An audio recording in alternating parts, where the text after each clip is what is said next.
Her in-laws said she married above her station. The Horseman said she was the station. The station they meant was social.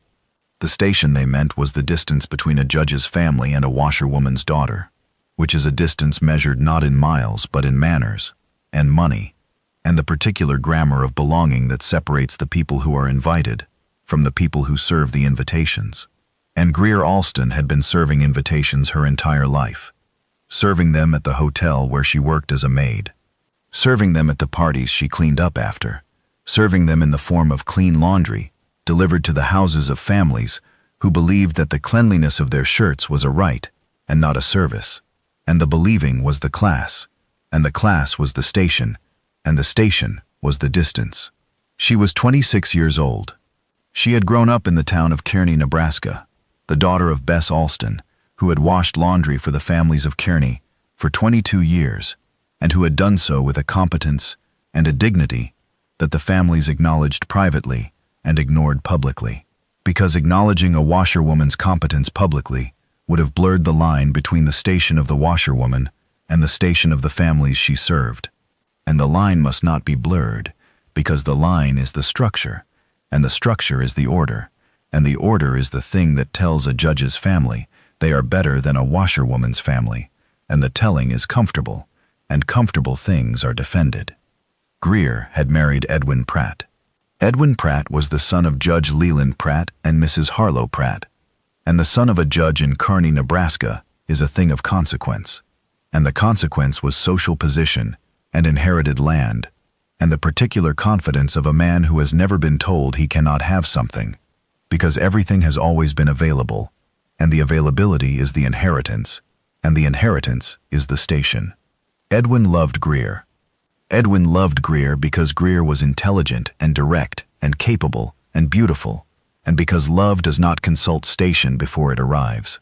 Love arrives the way weather arrives, without permission and without regard for the plans of the people it affects, and Edwin Pratt's love for Greer Alston affected his parents the way a tornado affects a barn. It destroyed the structure they had built, and the structure was the plan, and the plan had been.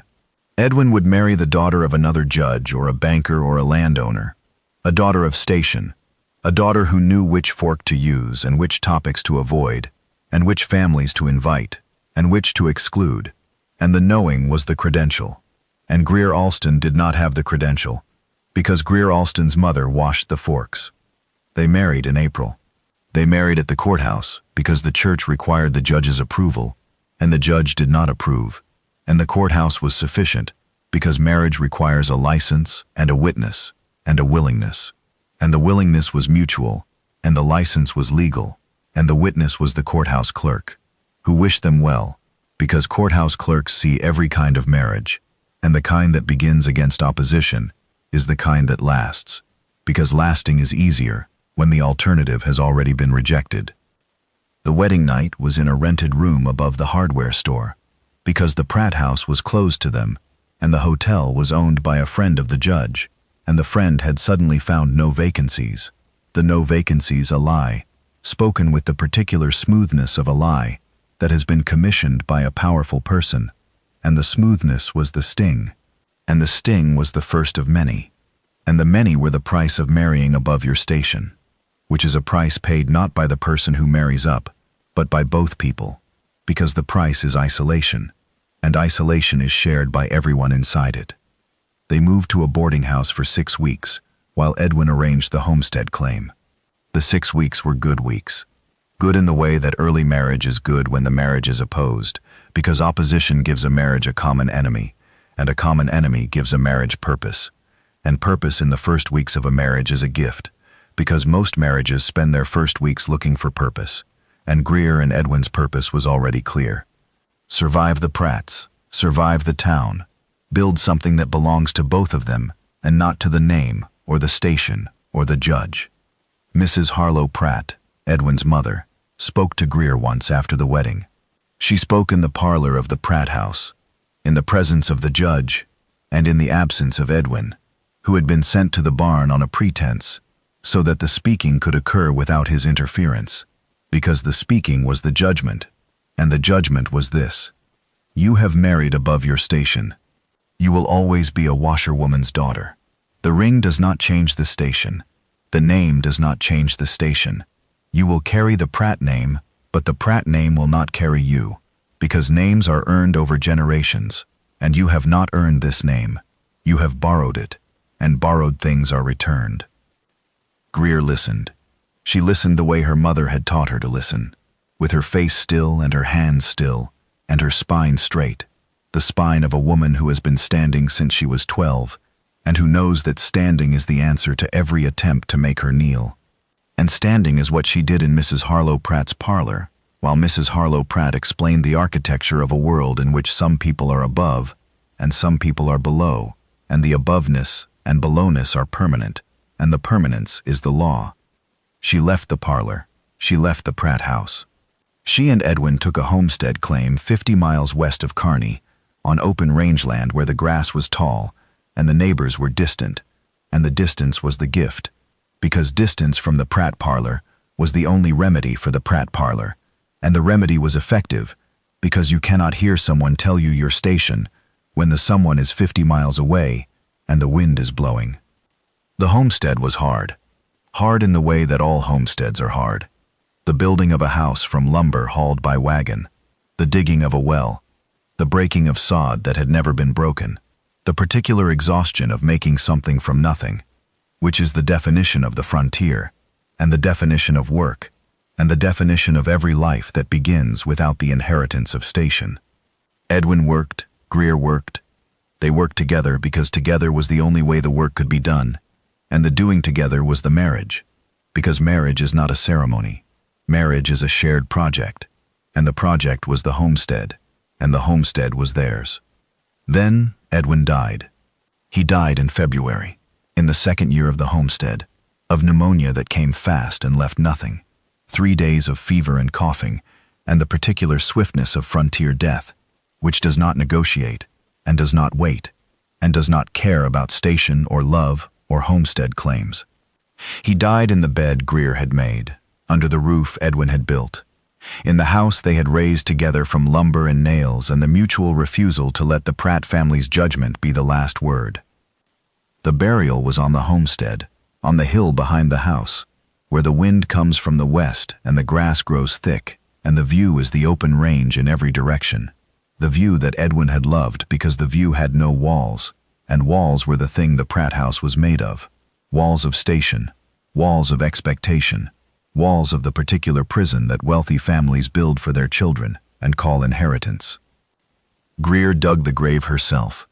She dug it because the ground was frozen, and the nearest neighbor was 4 miles away, and the 4 miles was too far to walk in February to ask for help that she was not sure would be given, because the neighbors knew she was the washerwoman's daughter, and the knowing was a wall, lower than the Pratt wall, but a wall nonetheless.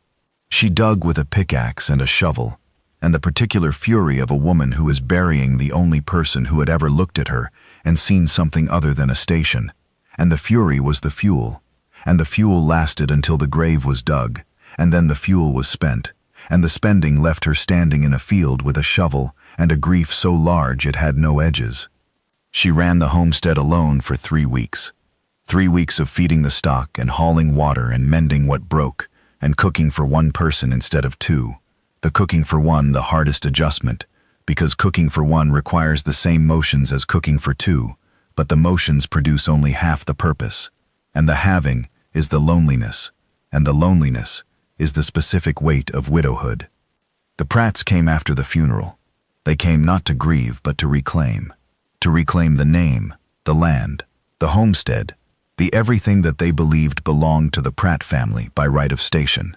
Judge Pratt brought a lawyer. Mrs. Pratt brought her opinion. The lawyer brought papers that claimed the homestead was Edwin's property, and that Edwin's property reverted to the Pratt estate, and the claiming was legal in the way that legal means written on paper by a person with authority, and the authority of a judge in Nebraska in 1887 is considerable, and the considerableness was the weapon, and the weapon was aimed at Greer. The Horseman was already there when the Pratts arrived. His name was Rowan Hale, and he was 35 years old, and he traded horses across the open range, buying from ranchers, selling to settlers, moving between towns the way rivers move between banks, following the channels that commerce and geography provide. He had been at the Alston homestead because he had sold Edwin a team of draft horses the previous autumn, and because the team needed checking, and because checking on horses you have sold is the practice of an honest horse trader, and honesty in horse trading is rare enough that the rarity itself is a form of reputation. Rowan had known Edwin. He had liked Edwin because Edwin was a man who worked, and work is the credential that horsemen respect above all others, because work is the only thing that separates a man who wants a horse from a man who deserves one. He had not known Greer well, but he had known her the way a person knows another person from the evidence of their work. The garden was productive, the house was clean, the animals were fed, the fences were tight, and the evidence said that Greer Alston Pratt was a person who deserved every acre she stood on. He was in the barn when the Pratts' wagon arrived. He came out when he heard the voices, the judge's voice, which was the voice of authority, and Mrs. Pratt's voice, which was the voice of station, and the lawyer's voice, which was the voice of paper. And he stood at the barn door, and he listened. The homestead claim is in Edwin's name, the judge said. Edwin's estate reverts to his family. The homestead claim is in both names, Greer said. I filed the amendment in October. The claim is joint. The judge paused. The lawyer shuffled papers. The shuffling was the sound of a weapon that has been aimed and has misfired, because the joint filing was the defense, and the defense was solid, and solid defenses do not surrender to shuffled papers. Mrs. Pratt spoke. You cannot work this land alone. You are a washerwoman's daughter. You will fail, and the land will go to waste, and the Pratt name will be attached to failure, and the attachment is unacceptable. Rowan stepped forward. He stepped forward not because Greer needed defending. Greer was defending herself, but because the words a washerwoman's daughter had been spoken with the particular contempt that station uses as a weapon, and contempt spoken on another person's land is trespass, and trespass requires a witness, and Rowan was the witness. I have sold horses to families across this territory, Rowan said. I have sold to judges and bankers and governors and cowboys and dirt farmers and widows. The ones who keep the horses healthy and the fences tight and the land productive are not the ones with station. They are the ones with work. This woman has work. This land has work on it. The work is the station. She is the station. The words landed in the yard like a dropped tool, heavy, metallic, undeniable.